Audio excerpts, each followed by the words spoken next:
you're not familiar with the Career Advancement Office or how it's grown a lot over the years, even since I was out as a student, we're a team of about 40. We support undergraduates across the entire college as they explore career paths through internships, treks around the world, and specialized scholar programs. We also work closely with a lot of different employer partners to place students at their companies, whether as interns or hopefully also as graduates after the internship work here at college. I'm so excited for today's discussion about how AI is rapidly changing the landscape of work that our students and graduates are facing. We will save time for Q&A towards the end, so you can be thinking about your questions as we go. So to get started, can each of you please introduce yourself and the work you do? Hi, I'm Nick Feepster. I'm a professor in the computer science department here. I also founded a company applying AI to network traffic data called NetMicroscope. So as I would suggest, my work is a lot in computer networking and applications of data analysis and AI to networks.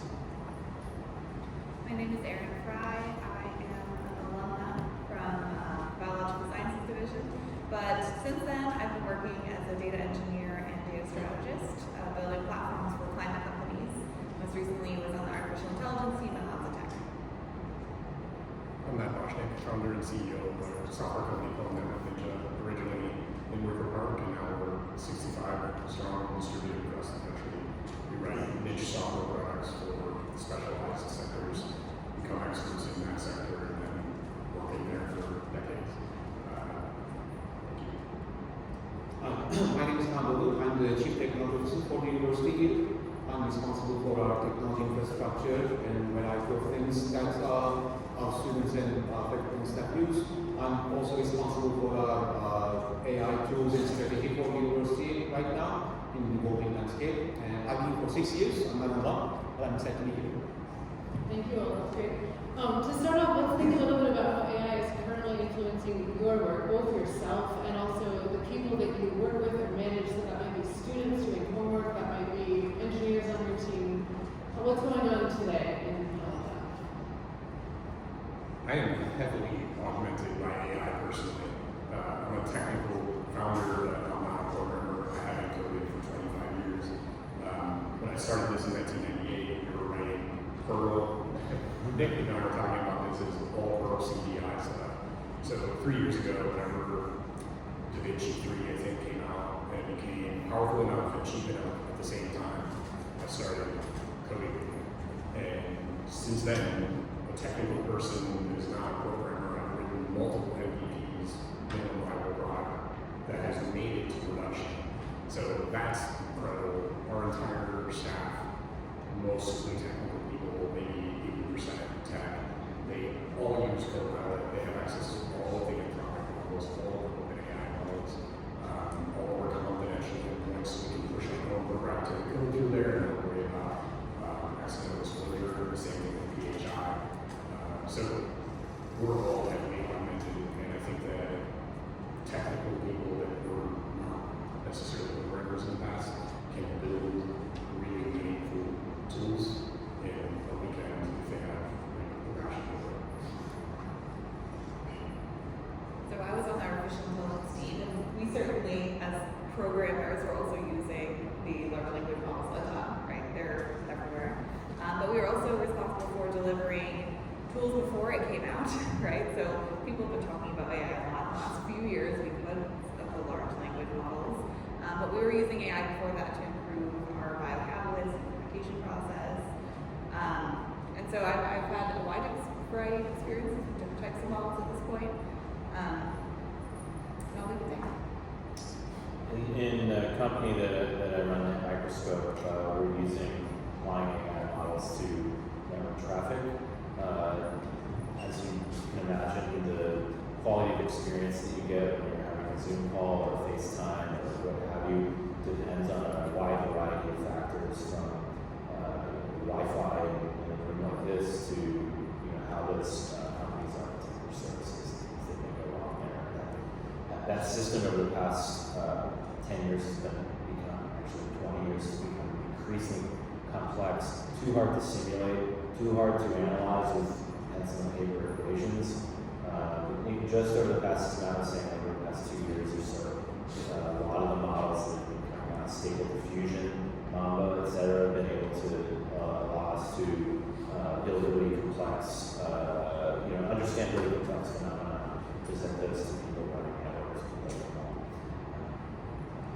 also teach here, so like I think another thing for the panel we'll discuss is like how we train our students to go into companies like Nats and And even when you use it for homework, I think you encourage students to use it to some extent, but I'm curious, what do you think about these? yeah, we got 90 minutes, right? So it's really fun.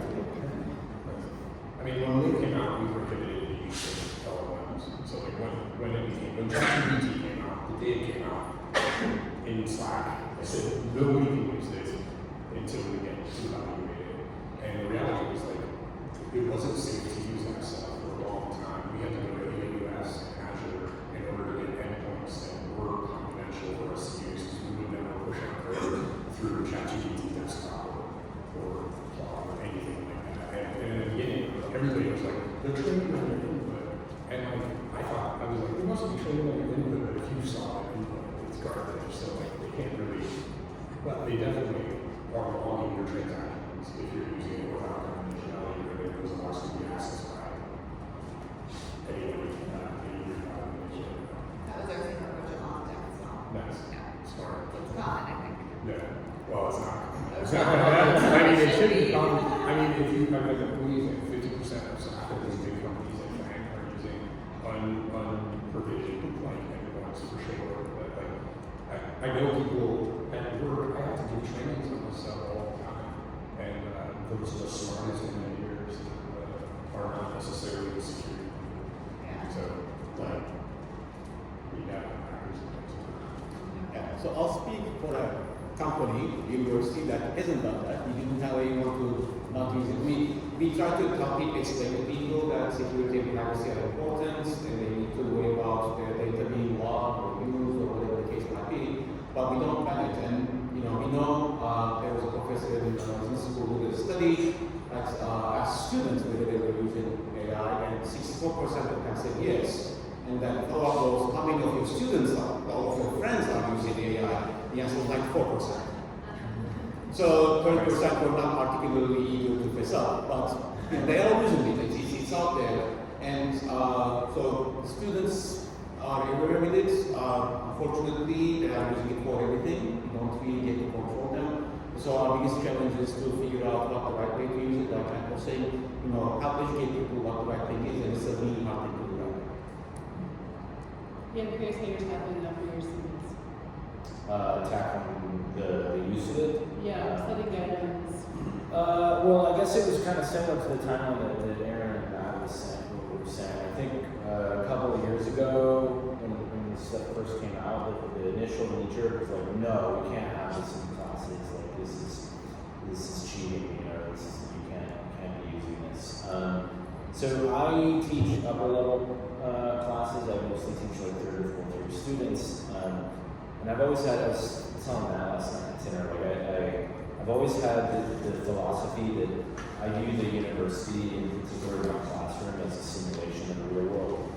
And to tell people, like, to pretend that this stuff doesn't exist, it doesn't like do anybody any good as far as I'm concerned, because I could tell them not to use it or don't, you can't do this, but then if they go out into the world and they're working at with Aaron or Matt or whatever, and then all of a sudden they're not writing code from like a blank screen, they have to know how to use these tools.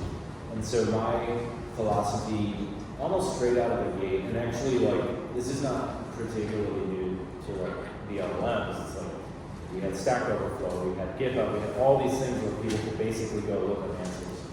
And my philosophy has always been like, when we go in the real world, like actually when I was an undergrad, like one of my early, actually it was my AI teacher, Patrick Winston, he said, I always thought exams were like the stupidest thing, because like in the real world, if you didn't know the answer to something, you basically just like go to the person next to you and ask.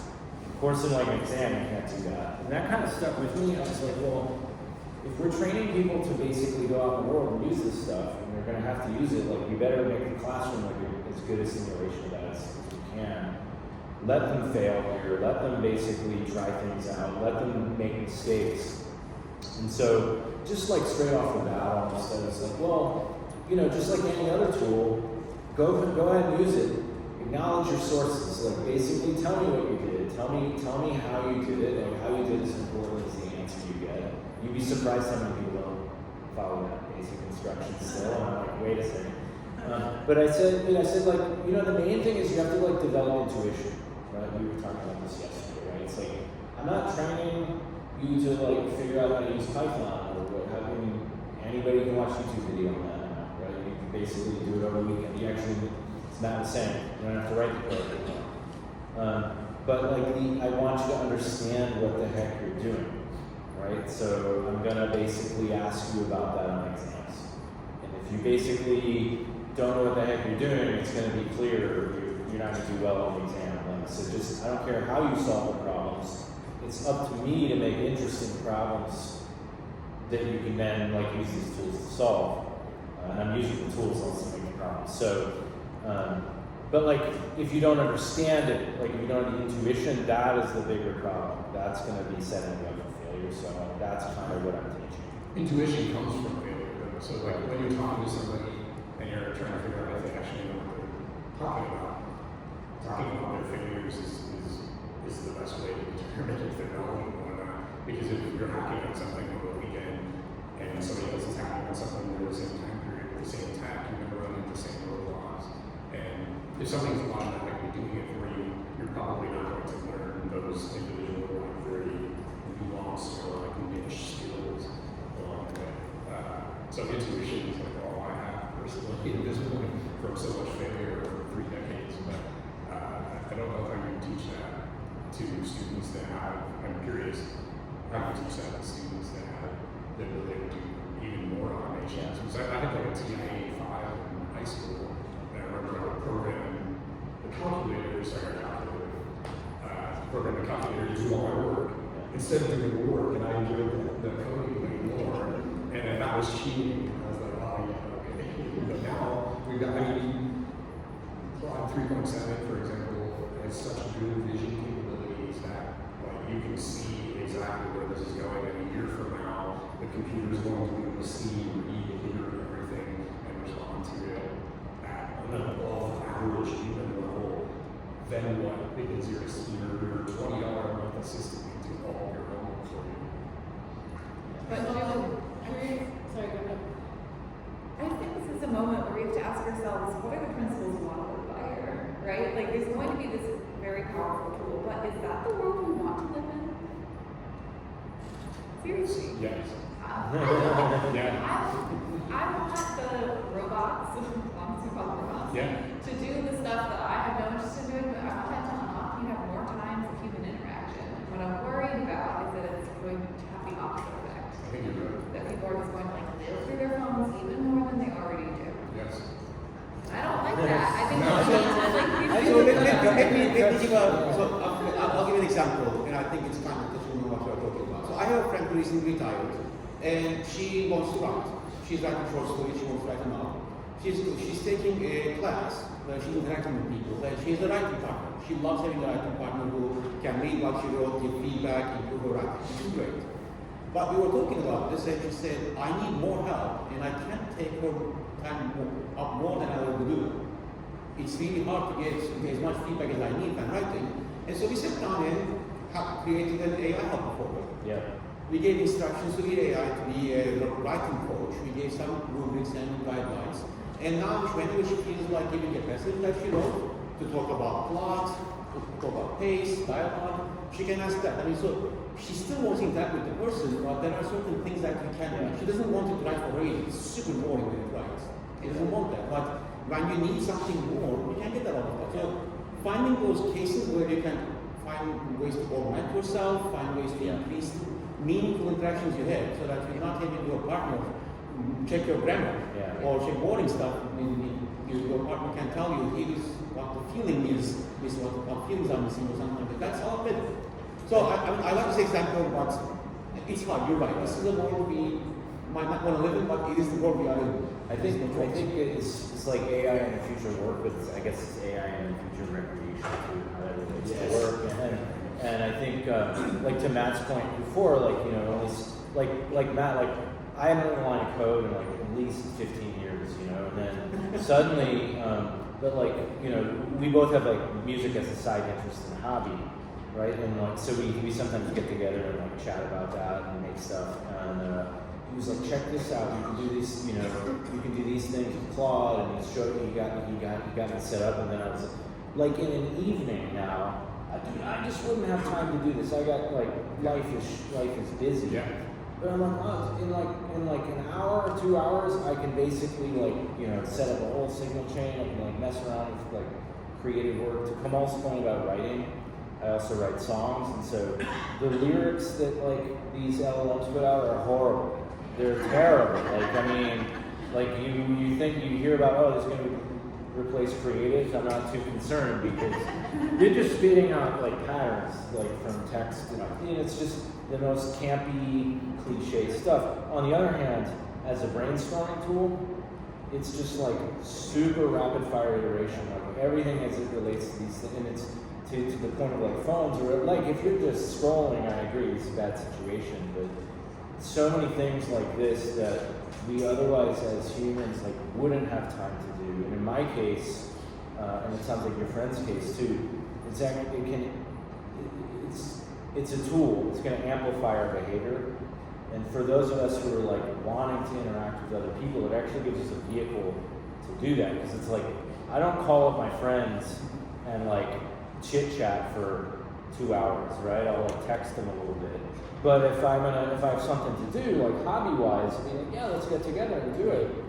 And these kind of tools can make that possible as well. The first thing that I know was a dungeon master for my 10-year-old daughter and I play D&D. And so like, I don't want to be the DM. It's very tedious. There are tons of rules. You gotta use the reference books all the time.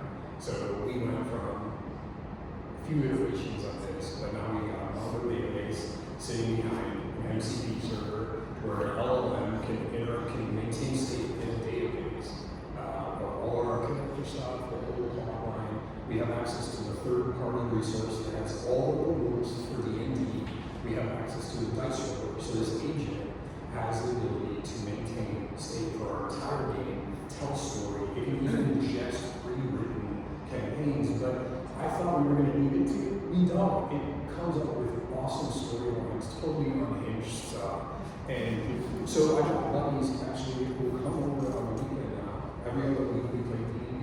We sit around the laptop, and we even use 11 Labs, which is a list coding software that allows you to like have it be very dramatic when it's reading your work about description. So I totally appreciate and agree with what you're saying, but I think that you could use AI for group like that. That's for fun, you know, and like. Being intentional about it. Of course, it's always intentional. I mean, people are yes, Yeah.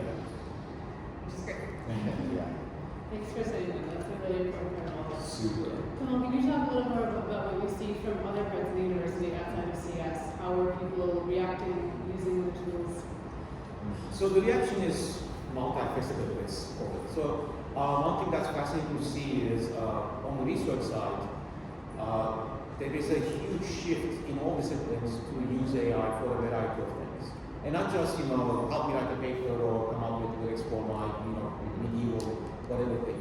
It's a lot of people who now can use these as tools to do their research in economics, in history, in psychology, in humanities. And it's a huge shift in the technical needs that most people have and the way they are doing their work. So supporting them is a really fascinating subject we deal with it. The second part is about students and education. So I love the reaction that Nick had to take the hit, figure it out, and use it immediately. That's not the way it's working out across the board. There are lots of places in the university, and it's in our university. All universities are in the state. People are very uncomfortable. As instructors, as students, there's a huge anxiety of, I used to assign a 5-page paper to assess the students' understanding. Now I can't do that anymore. It's done. I used to do, finals, take-home finals, and I can't do that either. So there's a huge anxiety over what I used to be able to teach is no longer possible. And so around that, the president recently started a committee called AI in Education.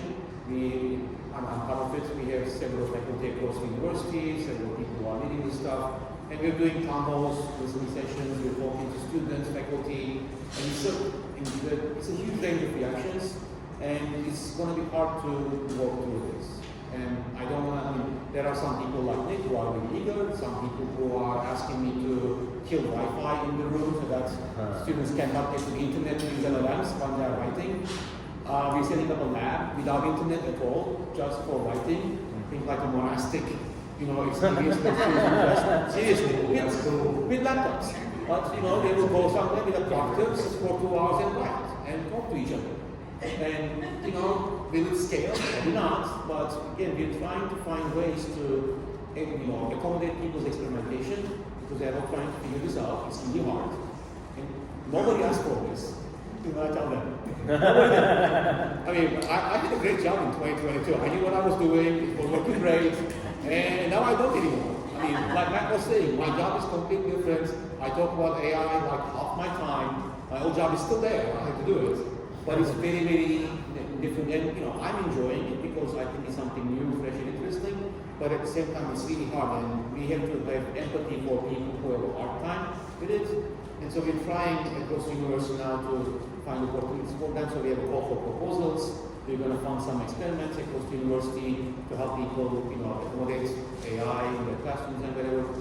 But it's a long journey. It's not going to be easy. I think it's healthy to have the balance because you need people to learn the base skills at some point, right? And if they are constantly able to get instant gratification results, they're never going to do it themselves. And so there's a mix. In English writing, you should not be able to use it, but then when you're a computer scientist, you probably should be able to do that. It's an interesting point, like what you were saying, I think too, because it's easy for those of us up here on stage to be like, we talk about how my pedagogy, it'll be fine, but I was trained without this stuff, that too. So we have the intuition, so it's if the LLM spits out garbage code, we know that's garbage, and we have enough experience to kind of work with that. Yeah. And so it's while that is the world we live in right now, we've also been raised without it. And so figuring out how to train the minds of the youth.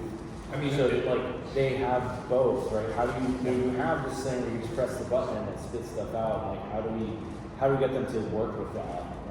We haven't lived that yet. So if you look at my daughter's search history in Claude, search history. Yeah. If you look at it, it's always, are you sure? Are you I sure? told her, ask, are you sure? Every time Are you sure? Because in the early, not so early, but the hallucinations are still prevalent. And if it doesn't have access to data, it will make stuff up. And so one of the things that, I don't want to get off track, but giving access to more and more tools will reduce the amount of hallucinations that people actually have to really go gather that information. But right now, for a 10-year-old, the advice, always ask, be skeptical, and because we spend hours and hours playing with this stuff all the time, she sees it constantly. She sees it we went to sit down and play one day, and the dice rolling API that I had just randomly found on the web, somebody took it down, they were like, who's this rated person using my dice API? But within 10 seconds, we found another one that used the open API standard, put it into our agent, and then literally, maybe literally a minute, less than a minute, we had a new dice rolling tool that replaced the other one, and now it can roll any dice for D&D or roll dice. But before that, I gotta say, before we put the dice rolling API in place, it would fabricate rolls, or it would never do anything mean to us. So we would be in a orc battle, and we would be fighting with them, and nothing bad would ever happen. We might take it on for a few minutes. But the second we put the dice rolling API in, we got failing rolls, we got, oh, I'm so sorry, there's unconscious or whatever. But I totally agree. I don't know how they're going to develop intuition in different ways. And they have to be involved, immersed in how to experience the failures while it's still failing. Because soon, it's going to be that black box, and we don't know if there's a human in there or if there's a computer in there, right? But the failures are going to be not transparent. That's the problem with this. If a calculator failed, you could tell. If a piece of code failed, you could tell. And if something made a mistake, it's harder to tell, but you can still tell something is wrong. With this, it's confident in the evidence it gives you. So I'm preparing this presentation for a group of investment people, and I have an example of it will give you a confident answer about new name for a cat and an investment strategy in Europe and Middle East in the next 5 years. It doesn't have any hedge. It doesn't say, I don't really know what you're talking about. Maybe I should be careful. It just will give confident answers. And my trick for you, I'm sure, is every answer I get is a confidence score attached at the end. That's good. I just, if it's at 85% confidence, I know it doesn't know what it's talking about. 100% is where it should knows everything. But, you know, it's very hard to get that discernment because everything looks great. Everything's very anything. Like you were saying, it really wants to please you. Doesn't want to upset you about anything. So, that discernment, I don't know where it's going to come from. Because, you know, the failures of earlier tools, the failures of GPS on our phones or, you know, transcription or something, those were easier to tell. This is not. So that's what I think education has to focus on. Teaching people that able to discern, critical thinking, and everything else that will help them use these tools effectively. Because even if they improve, they're not going to be perfect. Well, and that's extremely worse, right? Because the AI is training on AI generated data. So, like, this isn't garbage in, garbage out. This is like way worse than that. And Well, AI is already real. Yes. Like all of our LLMs, they go and read everything. So they're generating synthesized data to train these LLMs. And eventually they're writing blogs. LLM writing blog ingested by LLM. LLM regurgitates all of that awful writing to the next user and our whole internet. Cory Doctorow calls it shitification. And that is what is happening with Internet of Things and all this stuff. So one to get it. It's going to get So Matt, you shared a graph with me ahead of this of lines of code written by AI and then lines of code accepted by the developer. And it was dramatic. It was less than 20% of you. So I'm curious for you, Aaron, what guidelines are you giving your teams? What instructions and training are you telling people? Like, read this carefully, test it. Like, it's really helpful, but like, not if it's giving you garbage code. So luckily, all of my developers grew up without it. So I haven't really had to handle the moving problem that this will bring. But the advice I've given is you can write tests beforehand without it first. That could be very useful. Second is just continue to use your brain, double check everything. You can even, if it gives you something you don't understand and you're like, I'm not sure, ask it to explain it back. You can do that really easily. And then use your logic and intuition. This is going to be, I'm on the opposite end. This is the Million Monkeys stuff in Shakespeare, and we have it, and it's free. Like, so, you know, if we can write unit tests, like you said, I mean, we can do it one way. Be careful. Learn what you're doing, read the code carefully. But for me, I'm like, write it again. Write it again. Write it again. And I mean, if I do it 1,000 times, I know it'll work. And if I spawn 1,000 rated things all at the same time, and I have unit testing, I can find the ones that work best. And then I can do reinforcement learning on that good code and the good decisions that they make. So you guys get to like maybe I know. versions of it. That was Yeah, exactly. Yeah. And so like, and also, maybe I'm talking about this too, how iterative this process is still.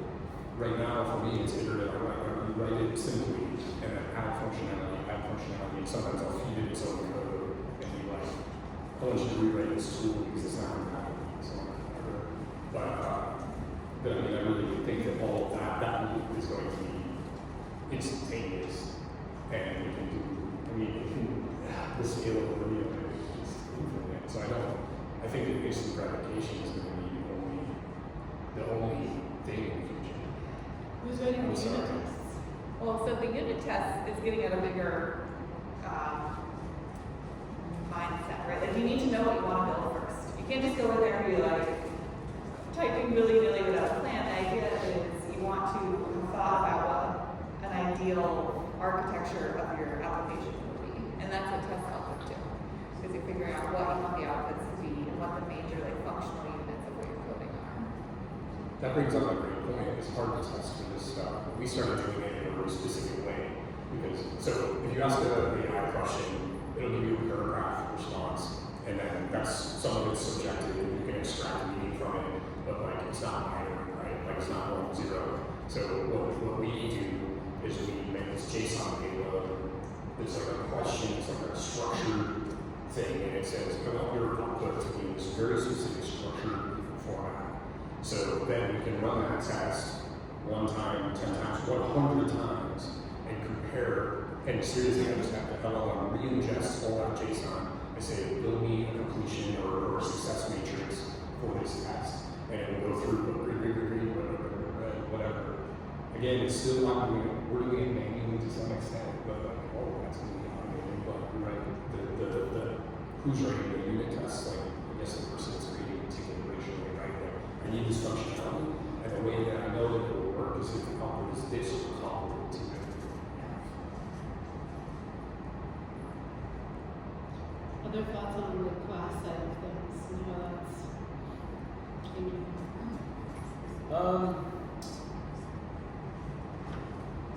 Well, I think I feel like I said a number of things about that earlier. I think in addition to just the pedagogy stuff I talked about before, one of the classes I teach is machine learning for networking, and I actually started to write a book on this like many years ago. You know, when pre-LLMs, and then the book is not done because we were just about to finish it, and then like 2.5 years ago, all this happened. We're like, well, we cannot release this book without addressing the elephant in the room. And so I think, you know, as I teach that class, I think, I mean, this relates a little bit more to the pedagogy and to how students like doing the work. I mean, it's, you know, I have to think about as the field continues to move so quickly, what is it that I should be teaching? You know, both in terms of like, I mean, coding is one thing. That's not even the thing anymore. So I think increasingly it is difficult teaching like computer systems as I do. It has become increasingly difficult over the past like decade to impart to students like, here's how this thing really works. Because like 20 years ago, it was pretty simple to explain how like a computer connected to a web server. Right? And I remember the first time I saw Google's web architecture, and I was like, huh? What do you mean you split the front end and the back end? Like, what? And this is like almost 20 years ago now, right? It's like, what does that mean? Like, what do you mean you like split the connection in this way? And then now it's like, I mean, forget about it. It's like everything is built that way. And now it's like, what do you mean there's no server? It's like, you know, what do you mean it's like serverless and microservers? What is this Lambda? It's a functional programming. It's like finally relevant, right? But it's like everything keeps changing, right? And so we have 90 quarters here, by the way. So it's like already it's, you know, you blink and it's over. So I think you have to think about like, well, what is it that I want to teach? And I'm not sure, to be honest. What do they need to learn to be successful? And so, you know, when I'm teaching computer networking, you know, we used to teach, well, here's how like TCP works, and here's how, isn't that cute now, right? So does anybody even need to know that anymore? I mean, as an instructor, it is this is not a new debate, by the way, right? I mean, like when like Python and Java came out, people were like, you know, it's always like, wow, this is awesome. And then there's always the like, yeah, but shouldn't you have to know about how like a computer allocates memory? You know, so let's program in C, like, you know, everybody's got to do a little bit of assembly language, right? Because we really need to know how the processor works to do this. I'm like not sure, actually. I'm really not sure. I would never ask or care if they knew how hardware worked. I do not care. Yeah, and it used to be I don't know. It used to be like, well, yeah, you're never gonna like, you know, write an assembly unless you're like a chip architect or whatever. Maybe you're not gonna write in C, but it's kind of helpful to know how memory allocation works, like in Java, because like if garbage collection, goes haywire, then at least you know like that a computer has virtual memory, like that might be useful. So, but then that stuff got better. Like now you don't have to worry about that anymore. And I feel like there is like in teaching the AI stuff, like I teach AI and ML for networking. I am of the opinion it's kind of the same, where it's like I'm kind of a pragmatist, right? So I didn't do well in math. I don't actually enjoy math classes. So there's a bunch of these like optimizations. I'm like, whatever, that's useless. What you really need to know is like just enough about how this works, so that if it doesn't work for you, it's like, okay, so if the LLM's like spitting out garbage, like I should probably know a little bit about like how it works. Like what is the architecture of this thing? Like, okay, you know, it has layers, it tokenizes, it breaks things up into chunks. Like we were talking about this last night with MCP, right? I was like, what's that? And it's like, well, it breaks things into chunks and you basically lose the context. And it's like, if I don't know the basics of That's like true. how an LLM works, I can't like use it, right? It's kind of like if I don't know where the ignition is in the car, like I can't drive it. And so I feel like to teaching, I feel like I mean, we it's we have to kind of like up level, and it's changing. Yeah. I think it's more important to be pragmatic here because half the workforce now will never be employed. These coders will never get another job ever. And Already? that might luck. It's happening already, right? I mean, you're seeing in the news, right? It's like Salesforce and you know. Salesforce said that this year they will not hire a single developer. They're hiring all salespeople. The market explained it that he needs salespeople to explain to consumers or customers in this case how this stuff can help them. And that's why. But like, and then when you really think about it, if you talk to her, we'll post a job now on a Friday on purpose so that Monday morning I have 500 resumes. This can be for the most niche developer position you can imagine. And we will have hundreds and hundreds of resumes. And somewhere around 50% of them are qualified, and somewhere around 1% of them we have any interest in. And that when 90% of people with this skill are no longer employable, the things that matter to learn are going to be different. If you're spending time learning TCP/IP and you're never going to get a job, like I had a librarian friend, and I asked him if he had read this book, and he said no. And I said, oh, okay, maybe you won't like it. He's like, I don't take book recommendations. Like, that's interesting. So why? And he's like, well, I know that I will not get to read all the books that I want to read already. So like, if I add more to it, I won't get to it. And it's the same thing though. It's the same thing. If I'm hiring a Python programmer, like we'll hire people and I tell them they've got some degree that's not related to what it is that we're hiring them for. I just be like, straight up, I'm not paying you for that degree. So I don't know what you expect for compensation. I'll pay you for the position that we're hiring you for, but I don't care what the other degree is in. I think it's going to be really interesting to figure out what people prioritize. And I think that we're going to need more specialists. And the generalists are going to, I mean, I'm a generalist, maybe this is, generalists are going to have an interesting time. Yeah, it's interesting. Like I think about because I see it like on both sides of the pipeline, like you know, in the classroom and then also startup side, like hiring, right? So I'm interested to hear what you guys. First of all, what you know skills you should be training for, right? But also, you know, when I started the company in 2019. It was like we just no hope of us like basically even hiring developers like at good prices because it was like the FAANG companies were just like still over hiring, paying ridiculous salaries, and it's like, well, sorry, I'm not even paying myself at this point. Like you're not gonna. But now, I mean, thank you to the Metcalf program, by the way. Donate to the Metcalf program. So I mean, the students like are looking for they're looking for work. Yeah. Like the students that like 5 years ago, and my PhD students, right? They'd all fly the coop over the summer. Summer was crickets because they're all at Google or wherever. And now it's like everybody's like, you got work for me? Yeah.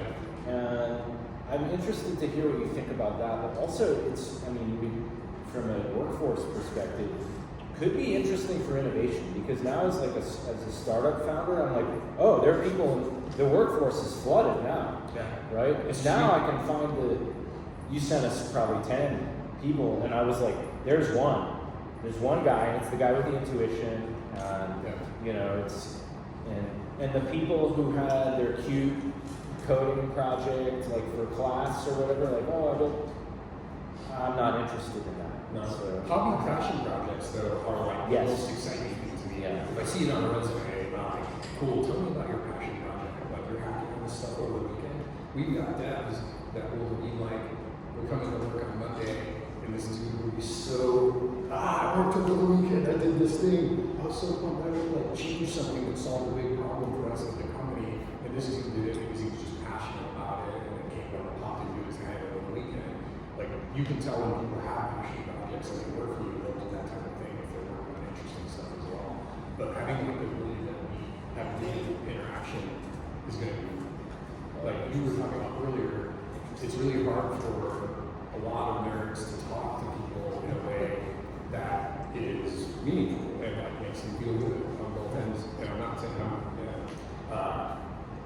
and that's going to be super valuable. Some like emotional intelligence is something that I probably lack a lot of, but like I see value in other people when I'm working with them. I'm like, thank God there's someone here that can like supplement my lack of skill in that. And AI is not going to do that. Like AI can like, here, make this email so it doesn't sound like I'm an asshole. It can do that, but like it's not going to humanize you. So I think that those types of skills are going to be, now they say, oh, you're a salesperson, but like we're going to be technical people that can interact with other humans in a positive way.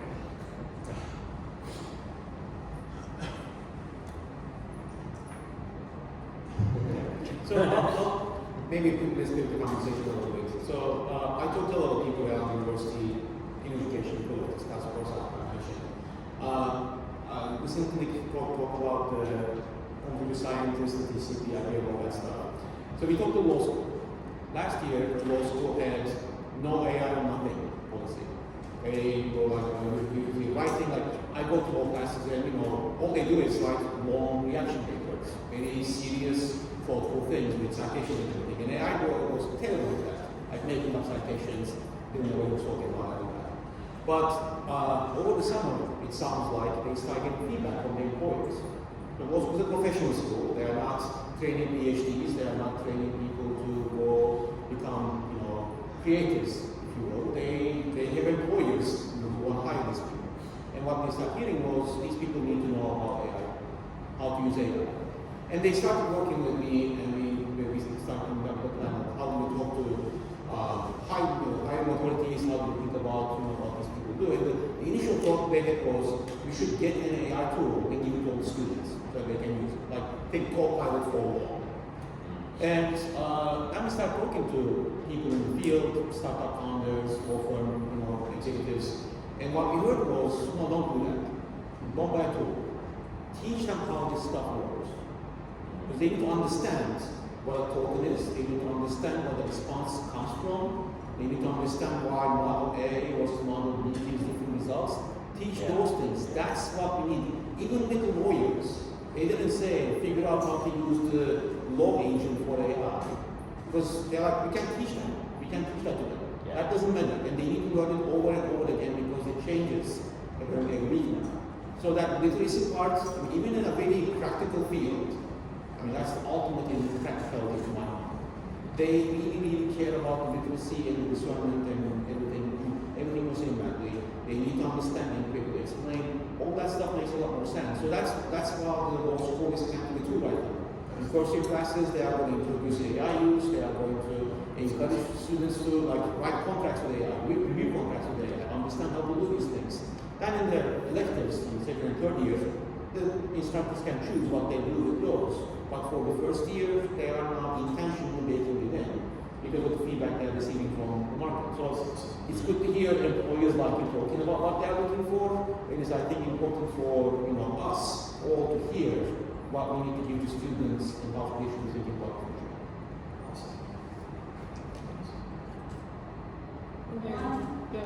And this is sort of like a closing thought for me, is one thing that these large language models can't do is come up with something completely novel.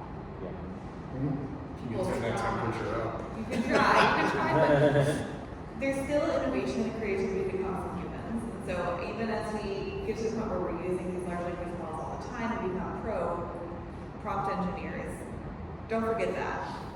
Leave yourself space to be creative. I'm not anti-human, and it seems like I'm arguing with you. No, I like that. I want everyone to It's interesting. There's actually a concept with these LLMs that you can make them more creative and make them more random. It's called temperature, and it's really and this is a short anecdote, but our buddy, I like to travel for work very much, and hopefully you can't tell that I'm really nervous in front of people. And I was talking to him about this, and he's like, I don't know what this says about me, but he's turning the temperature up on the life and making it more variable and dynamic by putting yourself in a situation like this, and I'm like, okay, thanks, I guess. Like, thanks for that. But you can make it more when we are using LLMs and our agents. Sometimes we want it to be completely without creativity, and you set the number very low, you know, like 0.2, it goes basically from 0 to 1. And if we want it to be more creative and come up with more variable solutions, like for D&D, for example, like you don't want it to be dry 0.1, you want it to be like 0.7, that's the number. So like increasing that actually makes it more random is what it does. Instead of taking the most likely next word, it picks a different one. And it's static. So before we transition to questions from all of you, I'd like to hear everyone's sort of closing thoughts on what people should be on the lookout for, or even doing as an audience member here today to be AI literate at least. It's here. So what should we all be playing with and learning about and doing to at least know what's going on behind the scenes a little bit, or to be able to use these tools more effectively? I'll start. I mean, I would say play with it. I mean, you start off talking about like, hey, is this going to just turn everyone into our, inward towards our phones? I think actually the opposite might happen. I think it could actually be a huge lever for freeing up time. I actually talk to like some of my colleagues about it. I know right now things which should change. The killer app for like many of these LLMs is red tape. I mean, things that used to take me 3 hours to do that were just mind-numbing. The LLMs are pretty good at mind-numbing tasks, actually. Yeah. It's like, oh, I did that in 10 minutes. What do you mean? Administrative paperwork. Grant reports. I don't know, the NSF is canned now, so I can just tell them, right? Like I auto fill those things anyway. With LLMs, like rec letters, writing exams. Can it produce the most awesome thing? No, but it can get it to a state where I can carry it over the line. And what used to take me half a day to write an exam, an hour now, right? Yeah. Does it do it for me? No. Does it help me do it faster? Yes.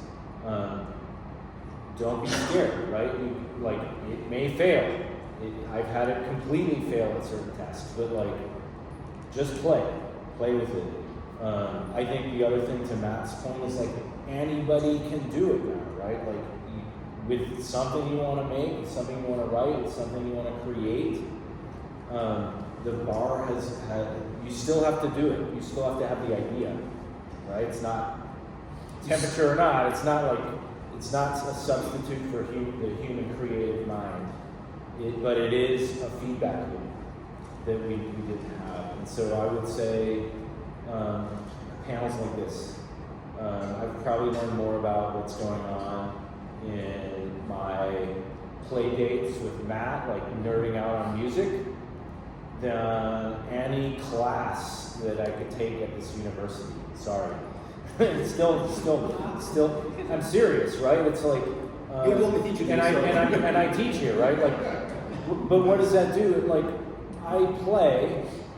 I have passion projects. I play with this stuff. Something new comes out. It's and I don't have to be my work is networking, but I'll play with poetry or songwriting or music creation or whatever.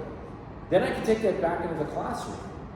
And I can be oh, now I know how Stable Diffusion works, or now I know how this works because I played with it. And that's what I think people need to students are going to be best served with is that playful mindset. Something new is going to be coming out every week.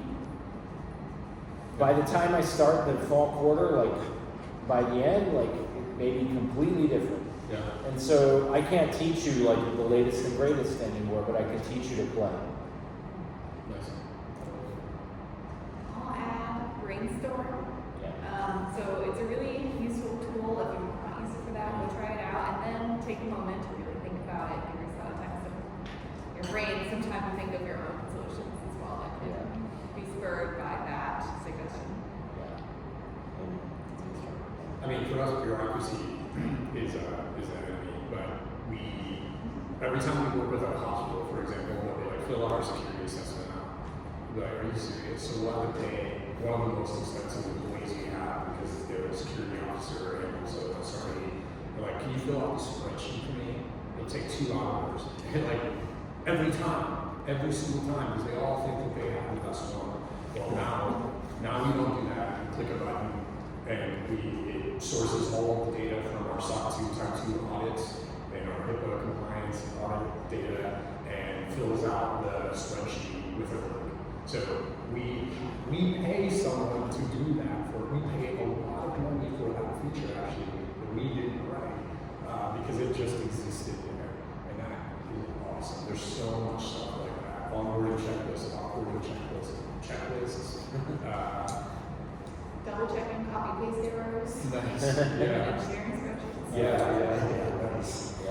I agree with the red tape, but I mean, it's been just such a blast for me to be able to do things that I would like maybe 5 years ago, I'd be like, oh, we're really cool to do that, but it would take like 40 hours, so obviously I'm not going to do it. But now I can have a frivolous idea, and I do frequently, and I do them in 20 minutes or 2 hours, and I get to create the thing that I wanted that 5 years ago would have taken me 40 hours to do, which means I'm not going to do some frivolous art project that takes an entire week. I think that has been so awesome to just be able to, I have an idea, I'm going to do it. Like, that's so empowering. That's my favorite part. Yeah, me too. So I know an instructor that puts in our syllabus, areas I'm taking you into ChatGPT, and whatever else it uses the C answer. That's a C grade course class. You have to do better than that. And I think that's a really good way of thinking about this, and to Nick's point about playing and experimenting. Use it all the time, but know that the answer you're getting, regardless of temperature, regardless of model, is going to be around the sea level. And you have to have the ambition, the internal ambition to do better than that. So how do you get to that? What do you need to learn to take the output you get from this for your field, for your hobby, for your passion, and make it better? Just don't take the output and put it away. Yes, if you're writing an email to your boss, sure, do that. If you're filling out a SAP2 form, absolutely do it. But if you are doing something that's meaningful, something that you value, know that you're getting a C, an 80% or whatever it is. But there's always that last bit in the end that you need to bring yourself into to be successful, to be really successful. Everybody can do that C or 80% now. If you want to do better, if you don't want to lose your job, then maybe think about that next. Totally. And I also tell people, I say, do not send me any email written by an LLM, and on our job post, it says if it looks like it's written by an LLM, I'm just going to delete it. Like, I'm Students are the heard it here first, yeah. Every day we have this conversation, like it cannot be copy and paste, because then we can tell and employers can tell and all of the answers look the same. well, I will actually, so if it's bad enough, I will reply to that and let them know how bad it is. But it's super offensive because I screen, like this is, I mean, I don't know, maybe it's not the same for everybody, but I screen every resume that we get. And I do every first interview that we have. Because like, I want to be involved. And I see how bad it is getting. And people think, you'll read or talk to people, and they'll be like, I sent 1,000 applications out. I'm like, every one of those was so low value that you shouldn't have done anything. You should have spent all of that time crafting one. Because if someone calls me on the phone and like sent me a meaningful email with their attachment that's like not resume.pdf, but emotion.pdf, it's not if they put value to it, any, I can tell, and I'll interview them. But if anything in there, if there's a resume.doc, delete it. Because you guys think that I didn't get 500 other resumes called that? Like, so they're just being thoughtful and realizing, like, maybe having empathy with the person on the other end and realizing that they're just being inundated by spam. If you can stand out by being on NBC, they will recognize that. Yes, thank you, amen. All right, what questions do all of you have for the panel this morning? My question's a little bit on a longer time horizon because if there's anything we know, it's that the rise of AI is breeding the rise of AI, unlike anything ever before because of the generative nature of it, right? And a lot of what we're talking about here is very much in the now. Do I need this? No. I don't feel like I need this. You're presenting. I don't feel like I need this. For the room behind you. They were nodding yes, they heard me, but I'm glad to use it. I just don't want to blow anybody's ears out. Okay, you heard me better now? Yes. Okay.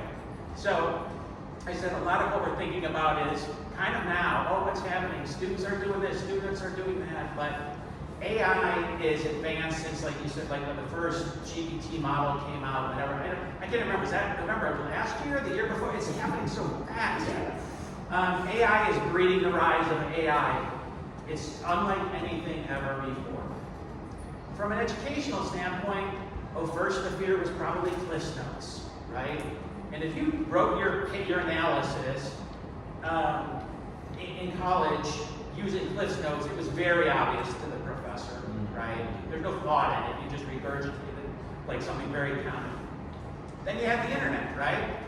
And was it like, oh, students shouldn't use the internet for their research, it's too easy. You regurgitated Wikipedia. But these tools exist, right? It hasn't changed. They're not going away. AI's out of the bag. People are going to use AI. I'd be very interested to see if the average grade becomes a C, because then we'll know if really the university's kind of holding to that. But my question is,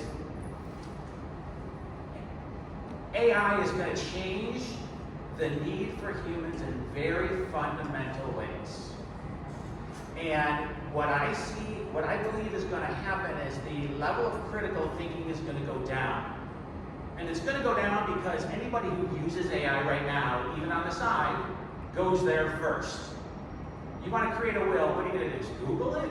I'm not going to Google it. I'm going to pick a model that I subscribe to and I'm going to ask it what I need to do, right? That goes the same now. If you want to do a pestle analysis, for anybody who knows what that is, I can do a pestle analysis, get a dossier on a company, what are their problems, what are the industry problems, things that my firm would charge $425 an hour for, and don't record that. We don't do this, but things that companies like McKinsey would charge a whole lot of money for are rote. Knowledge is now rote. Yeah, nice. Yeah. Right? So, the question in this is, so everybody up there I think at some point touched on how do we teach differently? How do we have to think about this differently? But if you take this on a longer time horizon, knowing that, yeah, today AI maybe doesn't seem creative, let's talk in 6 months. And then let's talk in a year. And then let's see how much more creative it gets. And let's see how much you can really identify by eye what was generated, right? So when you think about like the skills required in the workplace or the skills required for preparation for the kind of knowledge and learning and critical thinking that the university enables, what do you think will need to change to enable this future human being with this tool set? Well, Civilization.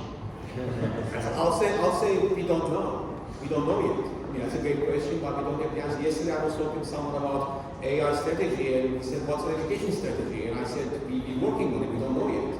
And exactly to your point, it's evolved so fast, it evolves so in different ways that, I don't believe it's going to be exponential. I just don't. LLMs are not going to be, taking us to AGI. I don't believe that, and I'll stop that. But they will get better, but they are not going to be able to sustain this path that we are seeing. But that's important. Even if nothing happens from today on with LLMs, we still didn't explore their full potential. We just haven't. We need to go figure those out. So there's a really interesting podcast by Warkesh, I think Tyler Cohen was the guest. And they talk about how in the past, huge disruptions in technology only led to the 1% increase in economic output per year, which over time compounded. That's huge, right? Like that's when the Industrial Revolution transformed the world. But Tyler, at least, was skeptical that this technology will transform us faster than that. People are very mediocre in Right. general. And AI, humans are not. Humans are the only thing that matters. I don't mean that. But I mean human intelligence. If you talk, it's already better than your cousin or the neighbor or whatever. It's already smarter than that. If you ask me a question, the same question about something that I'm a subject matter expert on, I'm going to give you a different answer every time you ask me over a period of a year. It will not be the exact same thing, but it'll be generally the same answer. Over a period of time, I will learn to answer it differently. After doing this, for example, I will be able to speak slightly better the next time I do this. And I think that is the only thing that I care about. Once it's already achieved this level of like, wow, it's more competent than most people I talk to on a daily basis. Yeah, I think it's going to get to the point where you can do anything with AI. So what is the objective? You know, what do we teach these kids? Well, what's their objective? What do you want to create? And for me, whenever I go to build something, I'm like, this is my goal. This is my goal at the end. And I know I only really need to know what my next step is. And like, cool, I'm going to become an expert at this next step. Cool, I learned everything about it. Now, next. So I always am really just thinking about my objective. I don't need the full path. I just need the next step. I keep referencing my daughter, but like we play these board games that are 3-4 hours long, and sometimes it would take 2 hours to learn the board game. If I bring something home and I'm like, hey, do you want to play Terraforming Mars, which you already know how to play? It takes us 3 hours, or do you want to play this new thing? It'll take us an hour to play, and then 4 hours to play. She'll always want to play the new game. And the reason why is because she's already learned that she will successfully learn how to play the game, and she will have fun every time. And students do not know this. They do not have successes because they are memorizing something that they don't care about in order to get to a goal that is nebulous, like my parents told me I had to, or whatever. But like for my approach, AI is going to be super useful because I just have this one objective. I want to do this thing. I can see it. Okay, cool. One step, one foot in front of the other, and I become an expert on every detail there. But trust me, 4 years ago, you would never hear me say artificial intelligence or AI. And 3 years ago, I said, stop calling it AI. It's not AI. Everybody, stop saying it's AI. Now I say AI because the damn thing. But It's exposing to whatever. I had a couple of thoughts. I mean, we've talked a little bit like over the hour about how like these tools like they've freed us to like in our own lives like recreate different ways. And I think like while there's like a range of opinions here about like temperature and are the models themselves creative. I think one thing that's like hard to argue with and we keep hearing is that it definitely cuts down on like the rote red tape, the knowledge, what you just said about the knowledge has become a commodity, access to knowledge has become commoditized. And that does something, I mean, I think there's a Professor James Evans here who's looking at how like AI is driving like research, creativity, the questions people ask. And I think in general, what I've observed in my own life and what we've heard about and what people like that study is that when we're freed from like the red tape grind, the mind is open to like basically play. It's open to explore. I'm not like taking out the trash all day long. I can like basically make cool stuff. Because now I have 3 hours and I'm not tired from grinding on a spreadsheet. My mind is now in a creative mode. yeah. And I think like to the point of the classroom and teaching,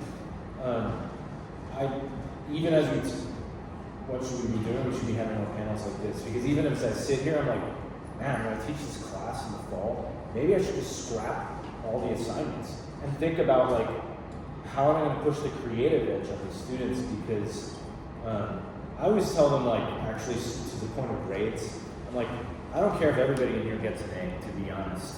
Like, you're not gonna, but like, I'm not here to sort you. I'm here to basically open your world.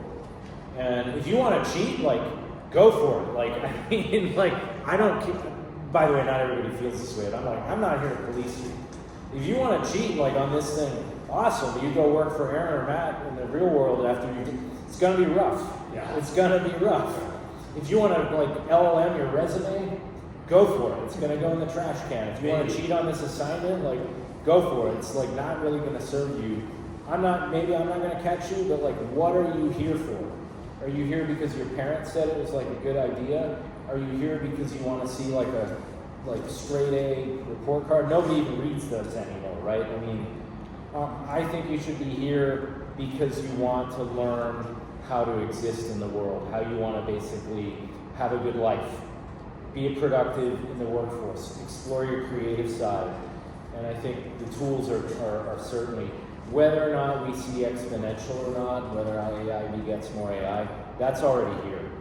So I think whether or not the tech does it, I think as humans we're seeing the modern industrial revolution. It's going to do something to our own minds that it's going to supercharge, like, who knows what's next. But even if AI stopped right now, we're going to see a hockey stick in what humans are doing.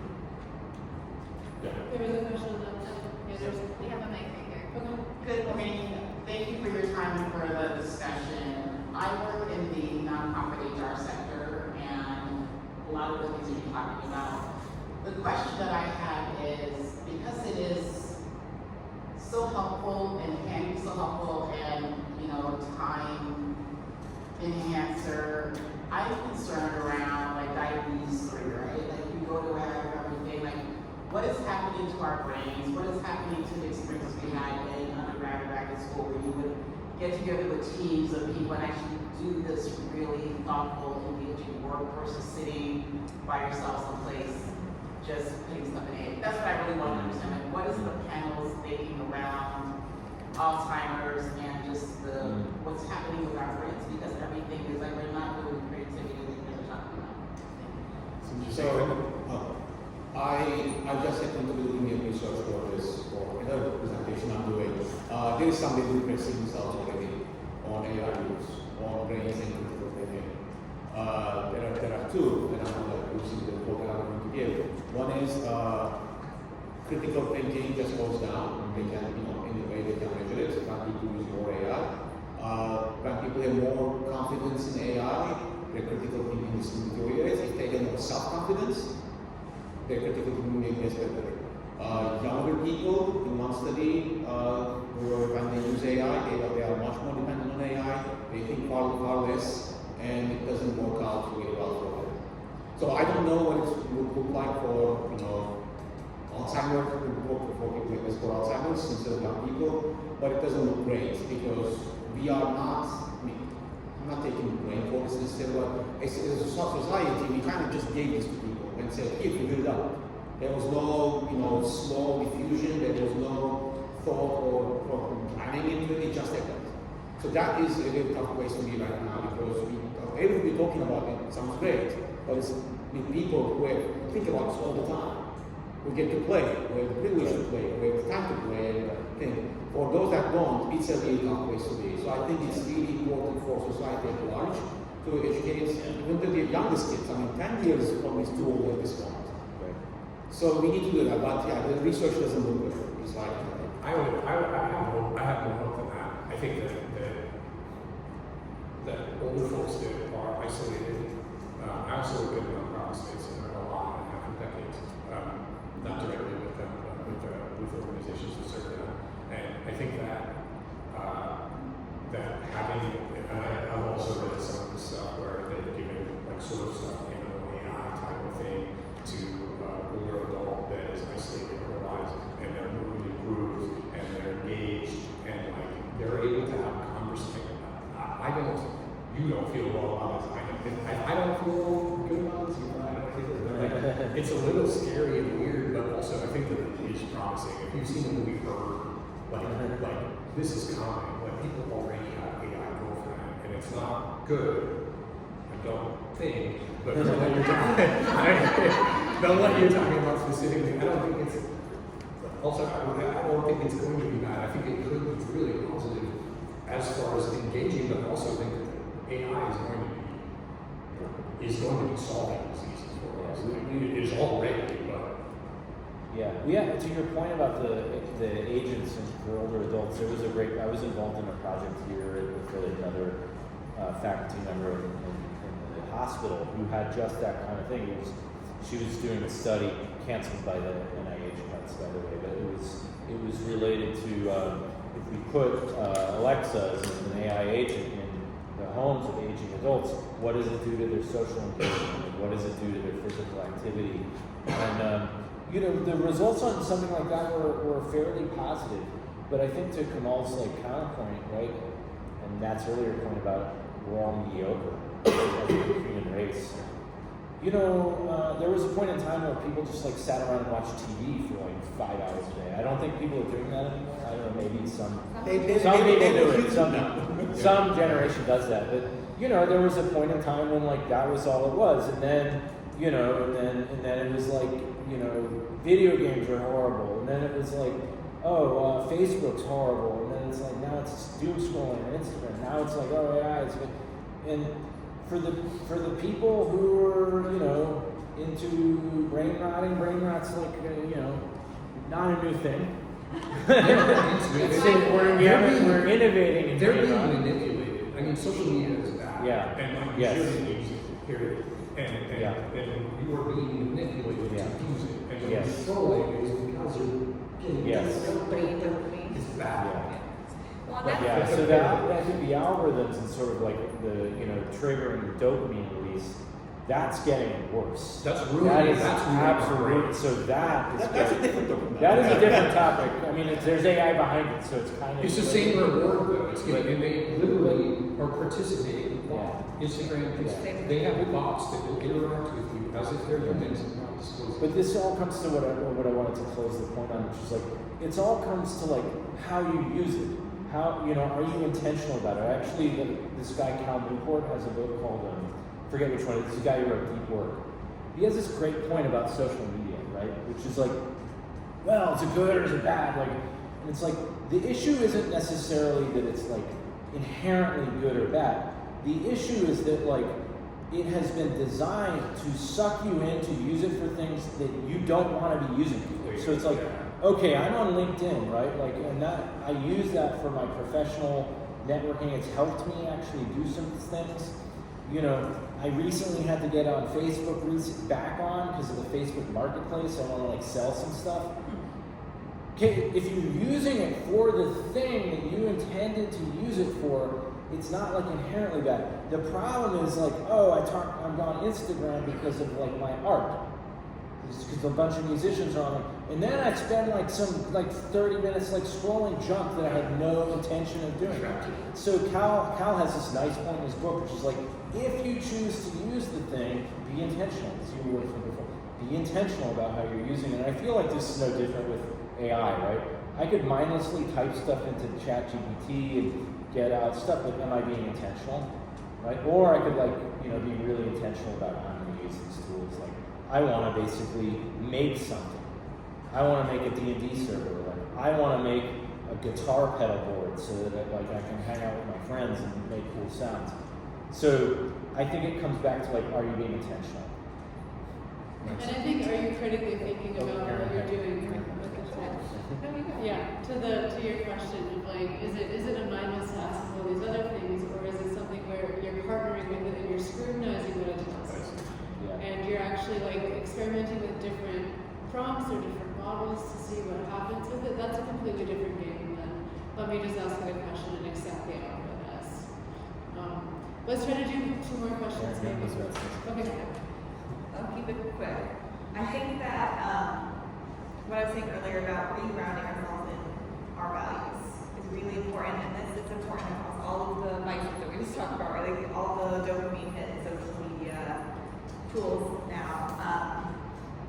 We have to start talking about it with other people. Like at my work, I felt like I couldn't question it, and that's what I'm worried about. Is that all the workplaces are going to expect this super high productivity level because they want you to use AI all the time. And then we are not encouraging people to think critically about when they're using it and being intentional. That's my biggest concern. Maybe we'll do that. Maybe we'll- Yeah. I mean, yeah. So, but we are those people, right? Who like have the ability to question it and to set norms and enforce our values.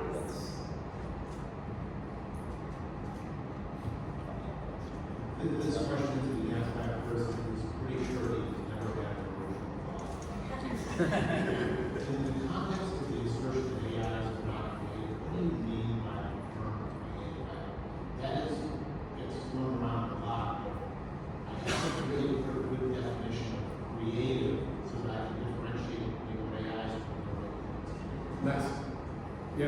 like the LLMs, they're very non-creative, and they're trained on text that they write on the internet, and basically it's just guessing what the most likely next word is, the truly most likely next word, and that's how it's generating the sentences. There are other ways that it works actually. There's a diffusion one that's really creative and quirky, but like if you they're not creative. I think I understand what you said earlier. Like I'm a biological thing that was influenced by a million other things, and like what's original. Like it's all predestined. If I could analyze every little tidbit in the world, I would be able to predict the next thing that happens. I think that's what you're saying.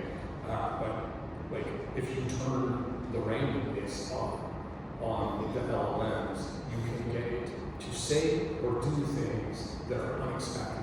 And for me, as like, for hackers, you want to provoke a response that is unexpected from something, and LLMs are awesome at that. But will the random response be interesting? Or just like, Yeah, I'm like interested. a cat?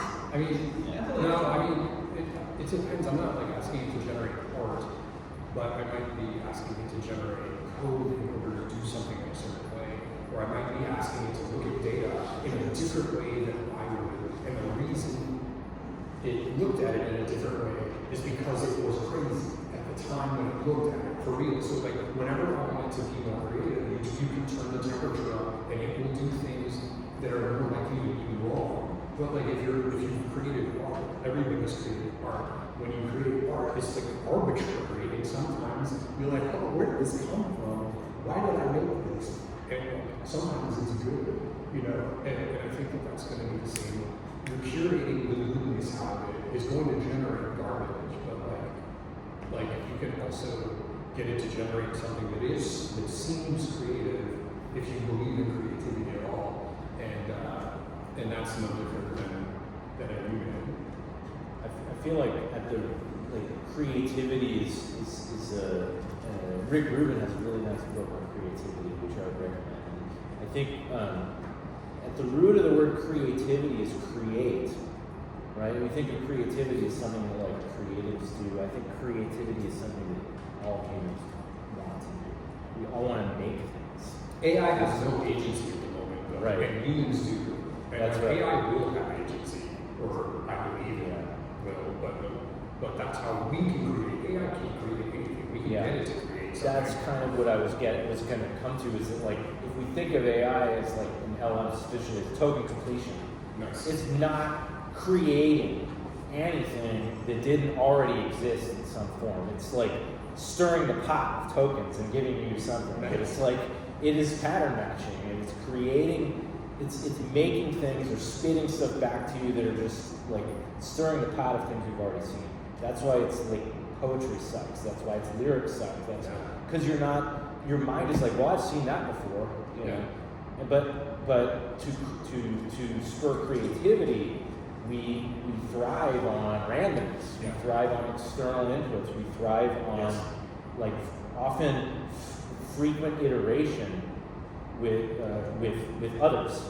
Is that other a human, or is it a computer? Like, I don't know. Like, maybe actually that frequent iteration with random inputs, maybe an AI will actually suffice for certain types of creative work there. But I think the human remains pretty central to that still. Okay, I think we've got 5 minutes, so let's go. Maybe Elliot and do you mind asking both of the folks for both of their questions, and then the panel can take it together? Or Yeah, I had we a can few. I don't know if any of you are concerned with this, but I'm going to ask you about energy. So, we've all heard the statement, that if you ask a simple question on the internet and AI, it takes 10 times the amount of energy to answer the simple question on AI. So, is this a concern? Are we going to hit a wall? Are we going to be prepared in the next 10 years? So, you hear about big data centers are probably going to have to supply their own energy with these small modular systems and stuff. Things like that. But what I really want to know is there a potential for AI to become more energy efficient with time and development? No, they'll always try to use as much energy as possible because that is how it will be powerful. So like if you heard DeepSeek, this is the Chinese model, they trained it very efficiently and with very low cost of energy use. But also, if you look at Microsoft, they're building the reactors specifically for data centers offshore. So that is going to happen. And it's always going to take as much energy as is available to it. They will never run. The only reason why they would run models that are not energy intensive or technology that's not is specifically to reduce costs. So maybe, but the reality is you'll always want, the consumer or the business will always want to spend as much electricity as possible. I know, like, Sam Altman from OpenAI was saying, like, saying please and thank you to the bots cost us like $10 million a year or whatever, and just it's straight up because the GPU uses a ton of electricity, and but that's going to get worse. So the models are getting more efficient. But Matt is right. The demand is still spiking. We will just only use them more, even if it's much more efficient than the first time. I think it was 13 times more than Google search.